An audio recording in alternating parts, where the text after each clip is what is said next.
What's up guys, welcome to this video. Today I've got a quick unboxing of the brand new iPhone 12 Pro Max.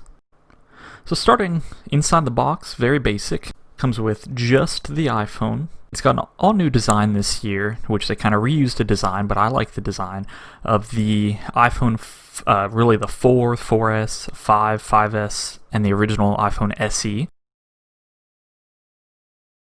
Just restored it from my 11 here, so I've got all my apps moved over. Some of them are still downloading over. The iPhone 12 has the new A14 Bionic chip with 6 gigabytes of RAM and a 6.7-inch display, whereas the iPhone 11 Pro Max has the A13 Bionic chip, 4 gigabytes of RAM, and a 6.5-inch display. The cameras look to be about the same, but still great quality, and the boxes have been changed up this year, where Apple's going for a more eco-friendly way of saving money, just including a USB-C charging cable with no power brick, and only one Apple sticker. But if you've had other recent Apple products before, then this won't be a problem because you'll be able to use your same cable, your same headphones, or if you use some kind of Bluetooth headphones, they'll work just fine. So the new iPhone has 5G, which recently it wasn't available in my area, but I'm starting to see it a little bit more now.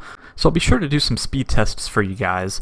I'll go around the area I live in and some areas nearby and just do some speed tests. At work earlier today, I was getting about 15, 16 up and down, which normally the up is further percentage lower than the down, but they were both the same earlier.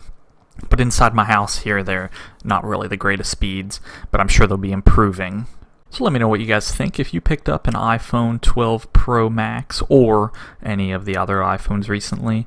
And leave me a comment down below, anything you want to see with this phone. But I'll be having some more videos coming for you guys real soon. So thank you guys for watching. Hopefully you enjoyed this video. Leave a like down below if you did. Leave a comment, subscribe if you're new, and I'll see you in the next one.